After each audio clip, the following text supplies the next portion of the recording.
Well, on July 15th, Master Duel came out and announced a new event coming to the game on the 18th. That is the Monster Type Festival. So, for those of you that haven't been on the game recently, this is basically Fiends and Fairies only. And the loner decks that they're going to give you to try here are Infinite Machine Angel, which is basically a Cyber Ben 10 kind of deck. Ava's, very powerful card. Diviners, very powerful. And yeah, I don't really know how this deck would perform, but I have always said I'm not a big fan of the loners. You got Bladed Creatures of Nightmare. So this is a deck that fuses both the Fairy and Fiend type monsters, pun intended most likely, because it does play fusion cards. So you're using Fluffles and Toy Vendor to get your combos off.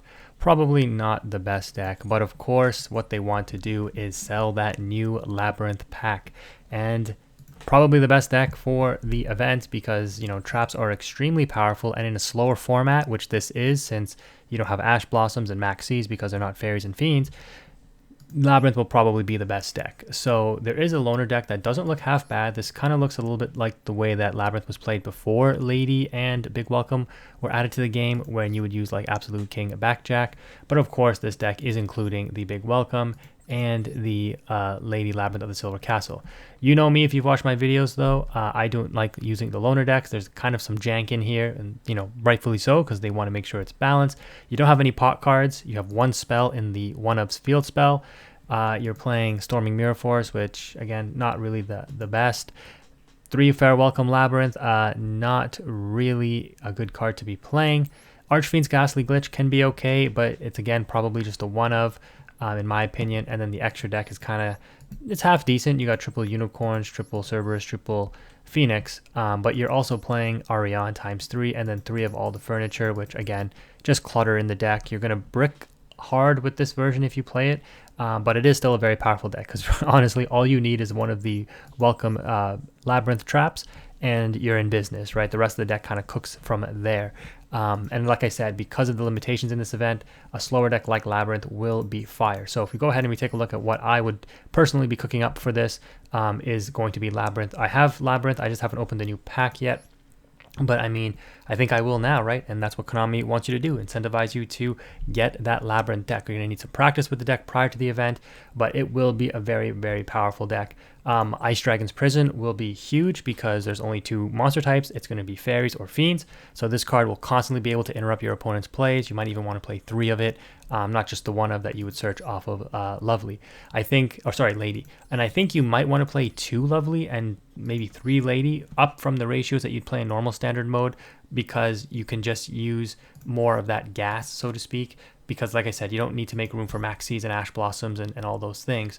The pot cards are still legal, so you probably still want to max out on those. Dogmatic of Punishment is at 1, so because your extra deck is also going to be limited now, I think number 77, the 7 Sins, is the highest Fiend/Fairy monster that you can play. That's not like an ultra rare, so this card will deal with likely anything that the opponent puts up if you do end up setting your Dogmatic of Punishment, either hard drawing it or setting it off Lady. And then the rest of the extra deck, you're playing your Fiends as usual because, hey, Welcome Labrynth locks you into Fiends. So you still got your Baguska, your Dugaris. Not that you'd ever really make these, but they're there just in case. You've got your Nightmare cards. Again, just super rares. You might want to craft a Unicorn and or Griffin, or if you have them already, they're also utilized cards that could be used. If you end up generating enough advantage on field with like Stovey Torby and your Labrynth furniture coming back, you can go into things like Unchained Abomination, but from my experience, these kind of cards are just win more cards. You don't necessarily need them, so they can definitely be cut if you don't want to play them because they are ultra rares. And then Underworld Goddess as, a Tower's out, but I don't even know what Towers would be viable. So if we take a look at actually what's been going on here, what is forbidden in terms of spells and traps, obviously all of the old GOAT cards are still gone. You got no Zombie World because obviously it's not a zombie event, no Kaiser Coliseum. Looks like they've limited Burn and Floodgate cards as well. And then trap-wise, no Just Desserts, that's interesting. No Ring of Destruction, all right. No Deck Devi, but it looks like you can play some of the other cards, maybe Full Force Virus. And, Deck Devi is good because it destroys hand traps. Full Force Virus can probably do the same thing in this event because you don't have to worry about hand traps, right? No Ghost Ogres and Ash Blossoms and Maxis and so on and so forth. So aside from that, yep, a Lotus is banned. Jamas are banned. Ooh, Skill Drain is banned. Summon Limit goes in is banned. But they probably left Rivalry, and they've probably left Yeah, they've banned There Can Only Be One. I bet you they didn't ban the skill drain at home. I bet you they didn't ban the skill. Nope, they did not. So you could play this card. Basically, you know, if you're popping off with your Labrynth cards, this card can make it so that during your opponent's turn, once 2 monster effects are activated, all face-up monster effects on the field are, you know, unactivatable. So you can imagine the start of the turn or whatever, you activate a trap, you trigger your lady, that's 1 monster effect activated already, and then the opponent can really only activate 1 monster effect from anywhere, grave, hand, field, whatever, and then once that happens, any monsters on the field, their effects are negated. We already know the power of skill drain in Labrynth, so this kind of setup could just be the deck that you want to use. Very, very powerful. Your optional 1 of searches, Archfiend's Ghastly Glitch. You can play 2 Ice Dragon Prison, the 1 Dogmatica Punishment. Compulses might be pretty strong in this event as well. And then, like I said, as soon as you get your engine rolling, I mean, it's really hard to stop Labrynth. The Welcome Labrynth, I'm opting to play 2 of the field spell because if I'm not mistaken, I imagine that things like Cyclone and Duster should be legal because I didn't see them on the ban list. Yep. So people might be playing these. Evenly Matched is still legal, which is something that you might want to play, going second to break boards. Evenly Matched does a lot of work against Labrynth, and it can basically just win you the game on turn 2. Like, they set up, they pass turn, you go evenly. Labrynth likely just scoops if they don't have an out. And because of that, you might opt to want to play Solemns actually in your Labrynth deck as protection against evenlies. You can still play Imperms, obviously. And yeah, Lightning Storms are obviously still legal too. So a lot of counter to Labrynth that you have to be careful of. There is no Lord of the Heavenly Prison either, I believe.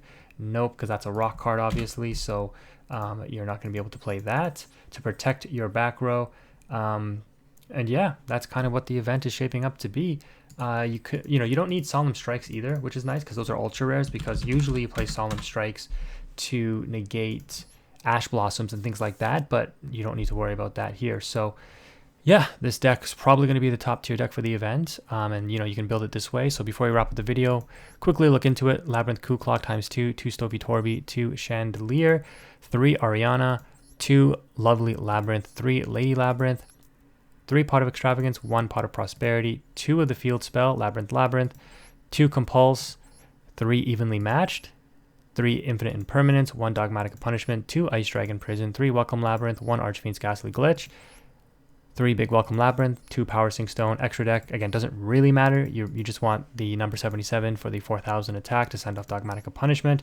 Probably 3 Muckcrackers as well, and then whatever other utility cards you can throw in here is pretty much game. So that is probably what's going to dominate the festival. The second it was announced, I kind of was just like, whoa, as soon as I saw it, Labrynth, top tier, right? But maybe I'll do another video later on outlining some other decks. But I mean, really, unless you have decks built already, no one is building anything other than Labrynth. So I'm afraid, I hope not, but Konami, I really hope that this event does not turn into just the Labrynth event where everyone is just playing Labrynth against each other over and over again. Speaking of which, I guess one more thing before I wrap it up. You can't play Jinzo because it's a machine, but I bet you Royal Decree is legal. Yes, it is. So if you're playing anything other than Labrynth, Royal Decree, you go first. GG's against Labrynth, right? So even if they play evenly matched and they evenly you, I mean, keep your Royal Decree. They can't do anything. They usually won't be able to summon their big boss monsters. So yeah, that's a GG against Labrynth. So there's the counter to it, guys, right there. If you're playing anything other than Labrynth. Anyways, that's gonna do it for this video. Hopefully you enjoyed it. If you did, a like would be appreciated. If you want me to make another video outlining some other decks that could be possible, let me know, or let me know in the comment section below what deck you might play if you're not playing Labrynth. But yeah, that's gonna wrap it up. Thank you again for watching. Quantum is out.